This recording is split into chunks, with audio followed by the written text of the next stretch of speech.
Hey, welcome back to Cards and Comics, and today I've got a buying trip, unexpected. So I was on vacation in Lake Placid, and I came across a really cool comic and pop art store called Zack Nation, and I made a lot of cool deals and a lot of cool books and some stuff I usually don't go for, but it was some, things I think still are things I should be kind of looking at more often, which are, autograph books. I have my own thoughts on autograph books, but I think the ones I picked up made sense.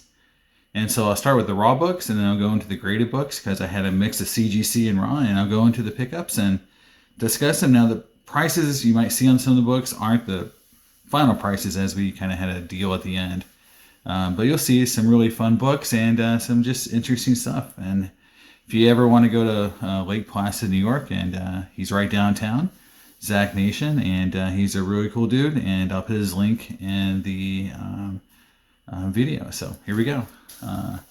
Starting out with this 1984 Marvel Super Special. This is the Dune adaptation of the movie. And the cool thing about this is it's got really cool cover art. And in fact, it's got almost everything. You got all the main characters. You've got Sting right here. You got Paul. You've got the Sandworms. And so I know they made, I think, a 4-issue miniseries, but I think this came out first. And it's obviously it's oversized, but some of the oversized books like the first White Tiger, wasn't a super size special, and some of the other characters like in Guardians of the Galaxy, a lot of them had super size special. So I don't think that hurts as much anymore, and they're hard to keep in good shape. This one is really nice, and so I thought it was a cool book to pick up. So it was my first kind of purchase, and he had quite a few of them. So if you ever go there, he has more. Next up, Incredible Hulk 441. So this is the Pulp Fiction cover, and I think it's a very underrated cover. Just because it's got a lot of funny little homages to it. You'll see like over here, you see like it's like Ben Grimson's head. This is the lamp. You see a Spiderman necklace. X-Men sheets and Punisher pillow. So it's just a little fun. And it says Hulk Fiction on the cover of the book, and it's got one little crease here. It doesn't break the paper, so this might be able to be pressed out. This book is really picking up with the She-Hulk series coming out. So this is one of the cooler, just kind of fun covers, and she has a lot of fun covers in her runs and multiple series. So here's the first USA agent. So obviously this is important for the series that's out there, Falcon and the Winter Soldier. So this is a fun book to pick up. It's in pretty good shape. Has a little bit of spine roll here that can be pressed out. These black covers are tough, so even if it came back at 9.6, it's still a good book to pick up. And this has always been a kind of a cool book and somewhat important, and the series is making it better, more important. So I think it's a cool book to pick up, and I don't have it. After all these years, you think you'd run into a copy of this and just keep it, but obviously I didn't. Next book is Star Wars: The Old Republic, Thread of Peace, Part 1 of 3. So this is, again, early Star Wars Dark Horse books. And this one's based on the game, so the game's very popular. I'm not a huge, knowledgeable Star Wars comic book fan, but I know it was, has some value, and I went ahead and picked it up. And again, my main idea for picking up raw books and books today is, twofold: collection, but also I'm really prepping for eventually going back out on the comic book circuit, the show circuit. I went to about 4 last year and set up as a dealer, and I want to have some inventory. And even though I don't collect Star Wars, I know it's a huge part of the collecting fan base. And right now, Star Wars actually in my opinion, has some of the coolest things going on is that they have in canon, out of canon, things kind of going in and out of canon. But they have like stories that don't exist other than the comic book. And I think that's really cool. A lot of these mega properties don't have a lot of fan loved stories that are outside the main series. And I look at Star Wars as being one of the few that actually have series or stories that are just as loved in the comic book form as they are in the actual movie form. And I think they'll become even more collectible. And if they get converted into media, I think that's great. And it shows that the good stories will eventually win the day. So next up is a run of Marvel books that were just really nice condition. Some came actually. He was real good friends with Mr. Sinat, and his collection of books was part of some of the things he had bought. And so some of these Thor books right here were from his collection. So here is 199. So I think this is part of the Ragnarok series of books here, and just a really cool cover. With Loki and Thor, and just part of the whole really Asgard vibe. And so I was really glad to pick up this book in pretty good shape. It's not a 9.8, maybe not a 9.6, but it's still in good shape, and I think it represents sort of that time period of Thor comics really, really well. And the next one is even better represented here in that, it's just a really nice red. I loved all these kind of blocky color, how they did the Thor here with the different color blocks. I just think that screams Silver Age to me. Really like this cover, and a really nice number 200. And these mid 70s, early 80s type books have not gotten a lot of popularity, but I do think that if I was going to look for an area of speculation, it wouldn't be, because there's not a lot of keys in this area, even though this book is part of a good run. But the high grade books are out there, and I'll show you some really good Spider-Man books that are very high grade. You can pick them up, and there's not that many 9.8s in some of these books, and you can actually find some really hidden gems in these back issues and get them graded. And I really think people are missing the boat, because there was a lot of these books that went through long periods of time without really much happening, and sort of new characters and key stories. And so those books, you'll go through like 20, 30 issues of Spider-Man where nothing really happens. It's called key. But some of those books have great covers, and some have very little pop. So just an idea. Again, really like number 200 here for Thor. Next up is Spider-Man 70. Really nice cover. It's not as, this is not going to be a 9.6 or 9.8 type cover. It's got a little bit of condition there at the bottom, but it's very well representative of a cover, of condition that I would say is in that 6 to 8 range, depending on the press and clean. Really nice cover, and I've always liked this cover. And again, early, I still think a 12-cent Spider-Man's early, and as we get further and further down the years, these kind of books are going to get more rare. And I know first 20 issues or 30 issues, or where we're at now, where we're considering those to be kind of the golden age of Spider-Man, I think it's going to get extended. I think right now up to 50. The first 50 issues of Spider-Man are all classic in terms of just you want to have them. Another 10 or 15 years, they'll be the first 100 issues or whatever. So this falls into that range. Next up, Spider-Man 137. I've had this book a few times. I really like the cover. I think it's just one of the cool covers from this time period. It's black, it's hard. This one's got a little bit of a spine roll and a little bit of creasing on the cover. But again, I think this would definitely be in that 6 to 8 range again, like the previous issue. A little nicer than the prior issue, but it's still not the high grade you'll see later on. But I still like the cover, and I really like the book, and I kind of like anything with Green Goblin on the front. Next up is 138,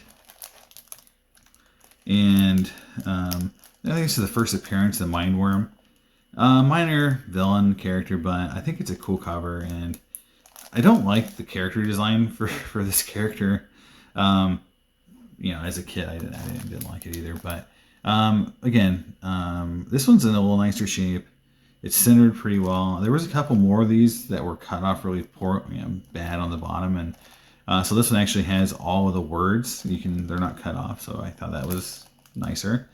A little spine roll, but pretty nice shape. And this is what I consider to be like a normal condition that you would find in the wild. Like, somebody says, I got to run a Spider-Man books, and you go to their house, and if they say, well, I kept good care of him, this is the normal condition you'll find him in that 8 range. This would be like the 8.5 type range. Next up, Spider-Man. So this is where we're getting into the nicer run. So this is 165. Now these books, starting right now, is where this run gets super nice. There is like 0 spine roll here. There is, it's, no issues with the staples. Corners are sharp.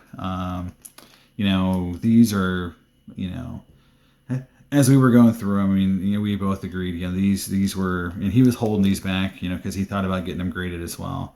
These are all 9.6, 9.8 type contenders. You can't guarantee that kind of grade, but this is a Romita senior cover. Just kind of cool. You don't see all this dinosaurs and that kind of stuff on a Spider-Man book. So it's kind of a unique cover, and again, nothing really key happens, but again, black cover.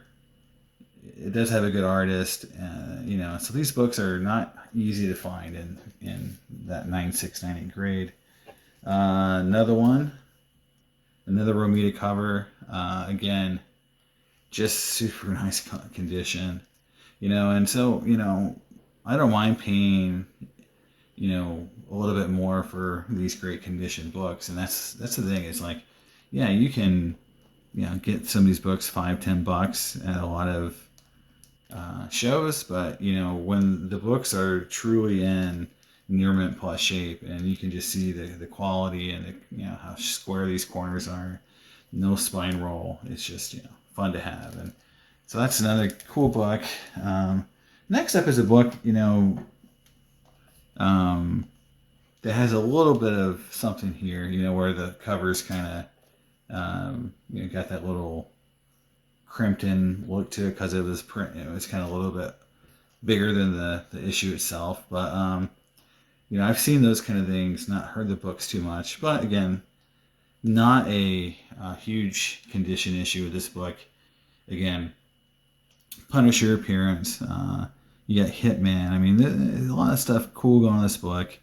I'm a big fan of, again, the darker color books because they're harder to grade. Nice book, really nice condition. And again, very similar to the other books, maybe a little less than the 2 previous, but it does make up for it by having some key characters on the front. And really, again, like having covers like that. Next up is, I remember this as a kid, having this book. This is a super nice copy of this book. It's super flat. There is no of the issues like on the previous book on the edge. Just like I said, this is, as nice as you can find in the wild for a book like this. And again, you got a goblin, silhouette here. It's a classic, just a really nice 35-cent book. I'm really happy with it. Another one, and again, 177. You got, this kind of, got a great Green Goblin cover. Just, again, the same condition as before. This one has a little bit of that, crimping on the edge here where the cover is a little bit bigger than the book itself.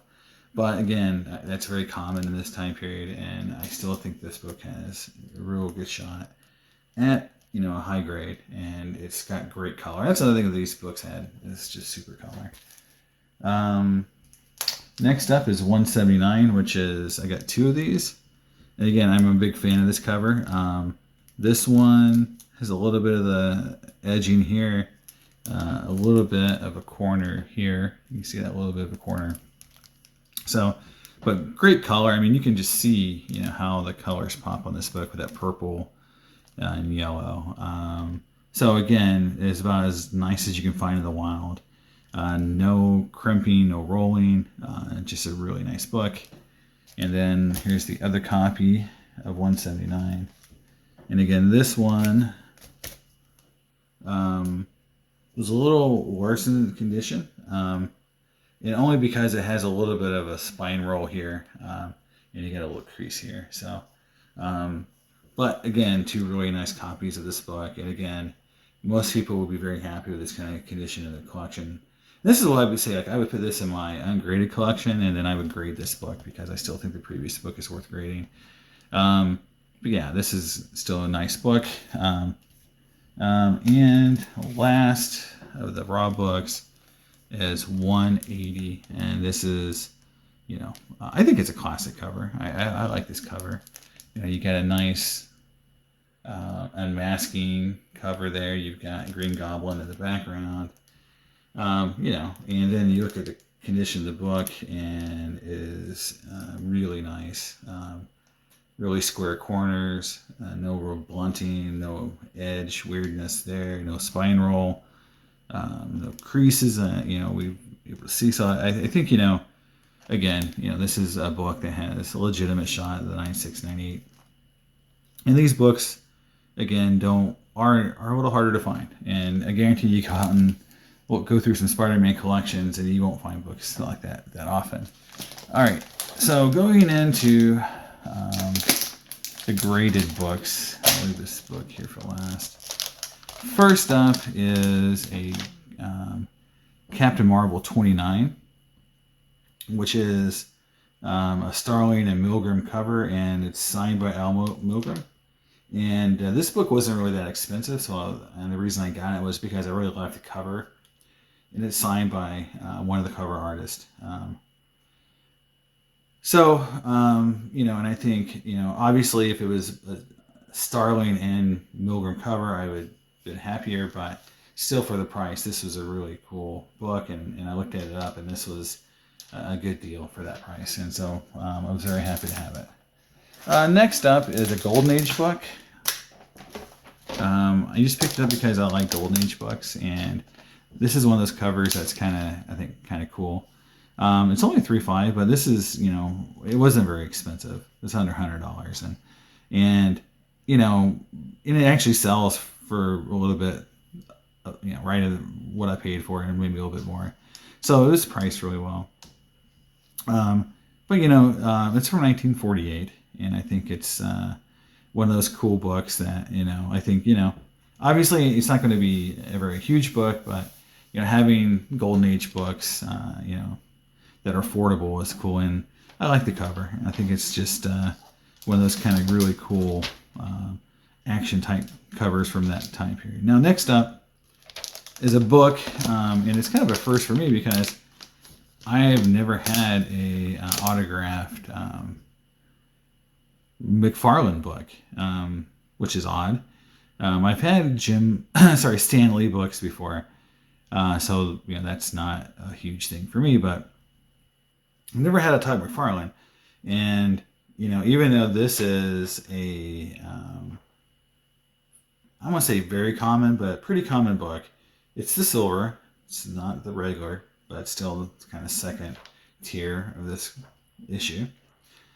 But, you know, it's got a McFarlane, really nice signature there, and it's a 9/8 with the white pages.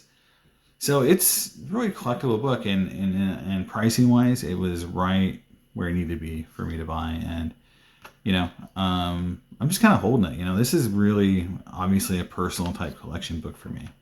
You know, I collect a lot of Spider-Man, so I got it really for me, and so I was happy to find a book like this in the wild, just walking around with the family on vacation. And then last up, this is the big book. This is kind of what I bought for really the convention season, and it's the Dark Knight Returns #1. It's a 9.6, so I wish, obviously we all wish it's 9.8. But it's both got Klaus and Frank Miller, and I think, as time goes on, this is going to be one of the books you want, him to sign in. The Daredevil run, this run, I mean, this is, and having this book. Now, he had the entire series graded by Klaus and Frank, except for book 4. So he actually had the full set with that. But book 4 was only signed by Klaus. And I almost bought the whole series, but, I really just wanted #1, obviously, it's the most important book. But, 2 and 3 signed by Frank and Klaus was coolest too. So it was very cool as well. So I was very happy to find this, and I think this will go up in value over time. I think we all know, Frank Miller's health isn't great, and unfortunately, Frank Miller, isn't obviously in great health, but he's also kind of said some things lately that's not great. For him personally, I think, over time, people will just remember the work a little bit more. But, it is what it is. But I do think this is one of those things that, from a collector perspective and being on a show circuit, these are the kind of books that people look for. This double signature, obviously, this is kind of, just for me, an inventory book. This isn't like something I collect personally. So we'll see how it does, But I like having this kind of stuff. I like to have books that are fun to put out and have people talk to you about and come up and want to see them. And you need some, eye candy books. And this is a book that will at least get people to look at it and say, hey, can I look at that? That's a cool book. You don't see it very often, both signatures. So we'll see. I bought it. And again, I don't think where I bought it in, I'll ever lose money on it. So, if I don't sell it at shows, it's fine. Hopefully I can get some folks, coming to the table and talking to me about it. So that's it. That was my pickups from Lake Placid. A lot of fun. Getting some high grade Spider-Man raw books is always a fun time, and having good conversation and just, being out in the wild again and looking around.